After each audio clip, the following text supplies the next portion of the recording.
Assalamualaikum warahmatullahi wabarakatuh. Salam sejahtera untuk kita semua. Bagaimana kabar Bapak Ibu Guru dan sahabat pendidik?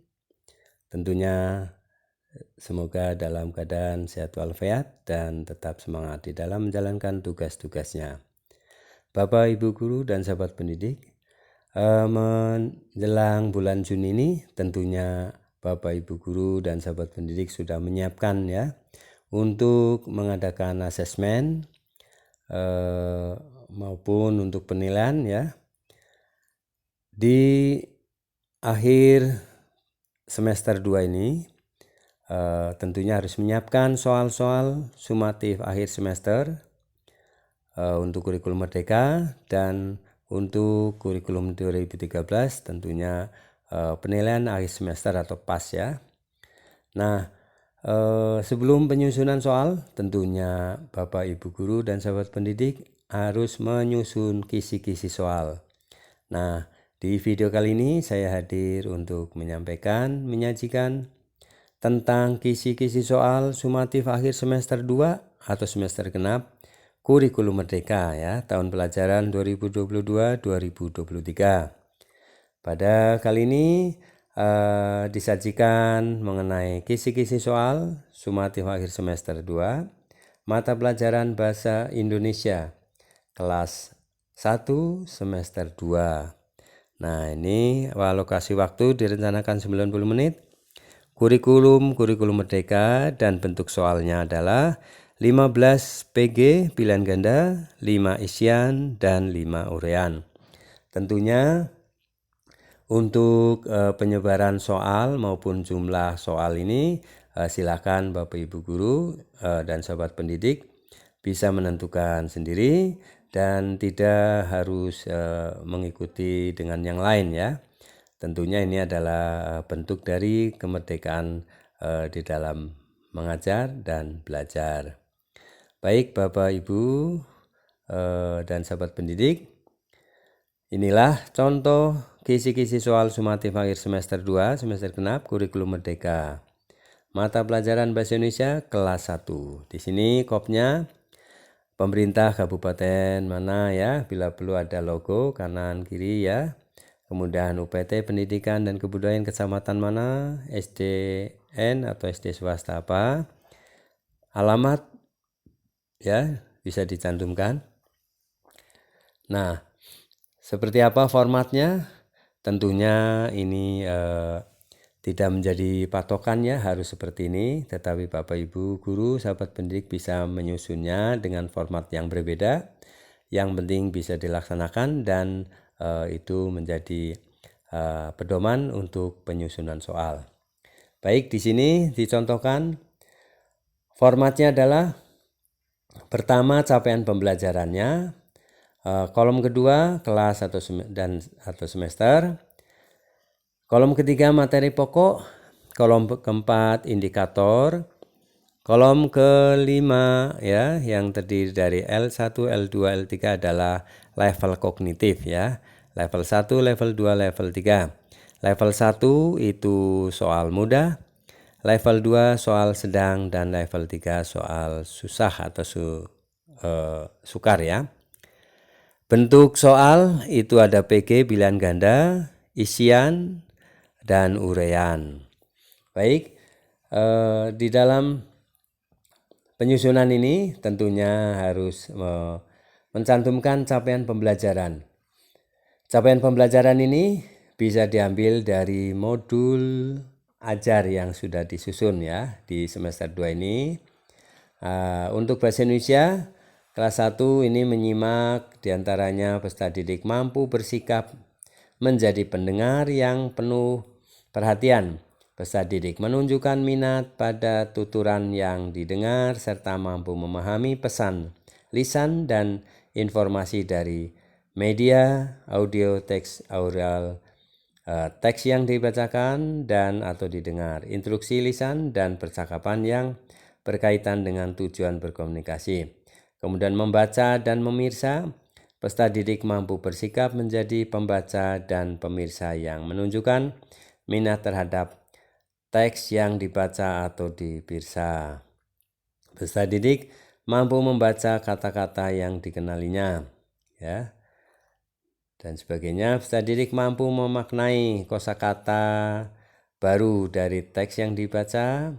Kemudian untuk berbicara dan mempresentasikan, peserta didik mampu berbicara dengan santun tentang beragam topik yang dikenali, menggunakan volume dan intonasi yang tepat sesuai konteks.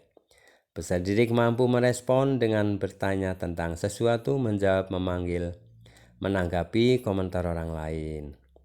Dan peserta didik mampu menceritakan kembali suatu isi informasi yang dibaca atau didengar dan menceritakan kembali teks narasi yang dibacakan.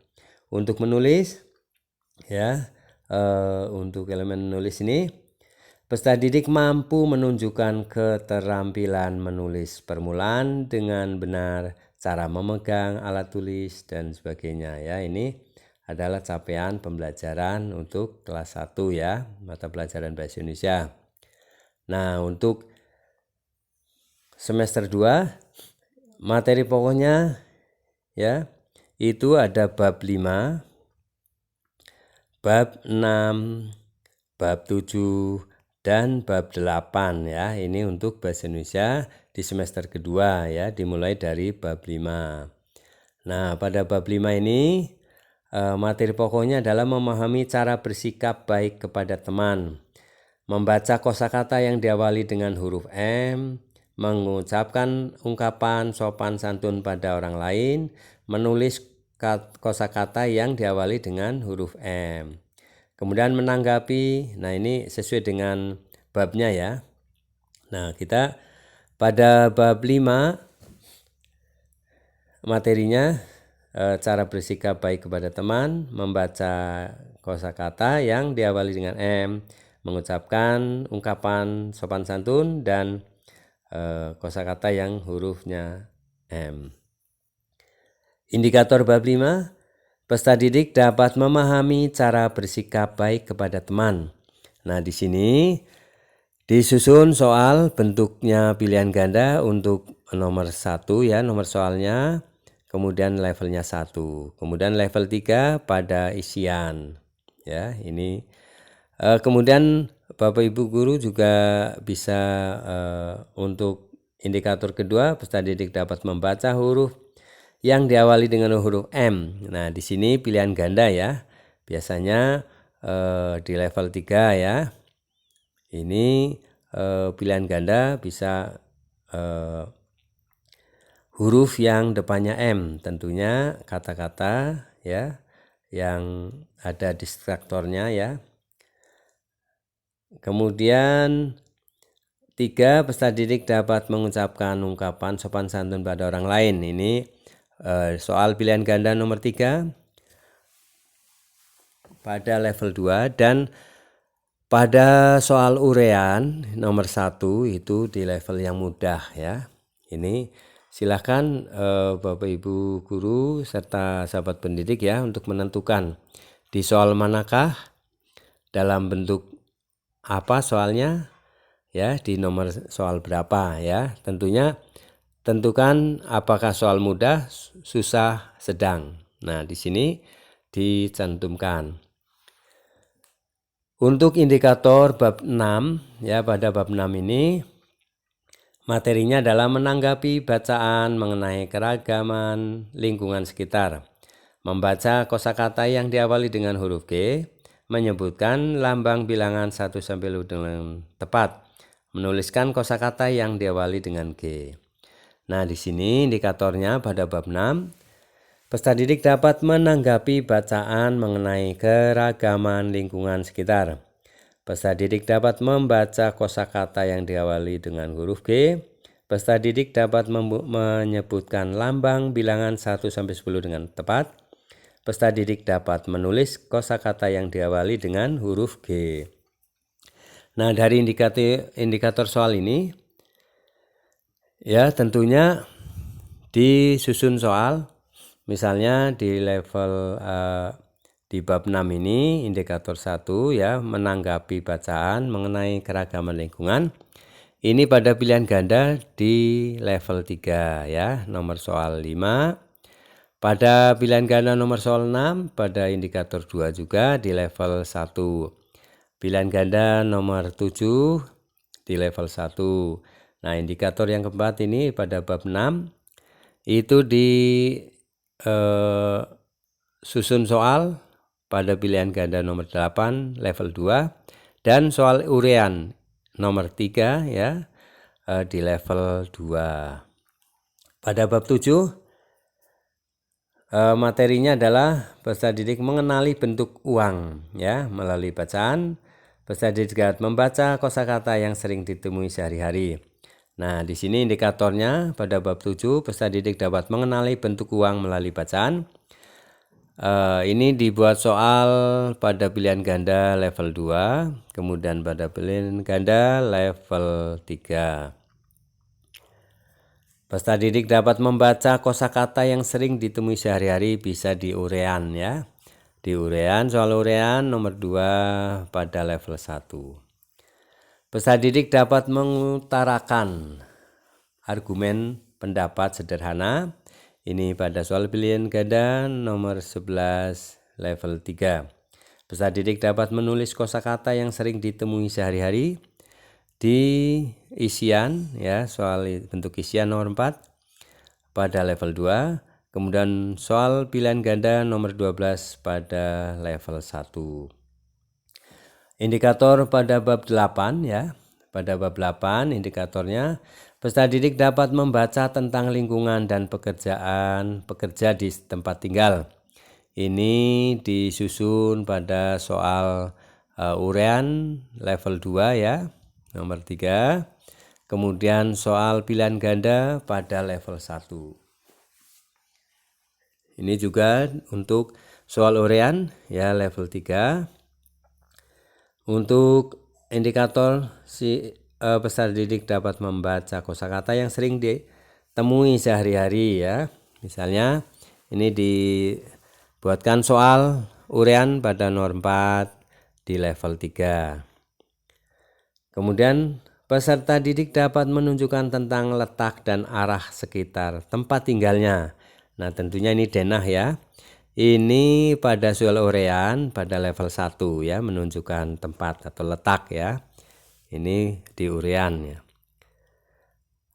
Peserta didik dapat menulis kata sederhana dengan letak, arah, dan pekerjaan di sekitar tempat tinggal.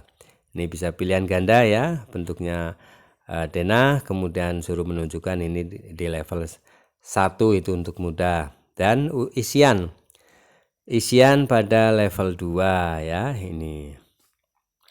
Demikian ya Bapak Ibu guru untuk kelas 1 khususnya. Contoh kisi-kisi soal sumatif akhir semester 2 semester genap kurikulum merdeka tahun pelajaran 2022-2023 mata pelajaran bahasa Indonesia ya untuk semester 2. Ini soalnya ada 15 pilihan ganda, 5 isian dan 5 urean. Nah, ini hanya sebagai referensi, Bapak Ibu guru bisa menjadikan referensi ini dan bisa mengedit, merevisi dan menentukan soal-soal berapa ya, berapa banyak dan berapa di level berapa soal itu. Nah, tentunya harus seimbang ya, ada bobotnya ya, untuk soal mudah, soal susah, dan soal sedang. Terima kasih telah menyimak video ini dengan baik dan sampai selesai. Terima kasih pula ya telah subscribe, like, isi komentarnya, dan sampaikan ya bila mana Bapak Ibu guru, sahabat pendidik ada yang perlu ditanyakan ataupun diingatkan untuk kami ya tim, silakan isi komentarnya. Dan dimohon untuk berkenan share video ini ke grup WA guru ya, agar lebih banyak teman-teman guru, rekan-rekan sahabat pendidik yang bisa mendapatkan manfaat dari video ini. Terima kasih atas perhatiannya, mohon maaf apabila ada kesalahan, dan sampai jumpa dan sampai pada video-video lainnya ya. Terima kasih. Assalamualaikum warahmatullahi wabarakatuh.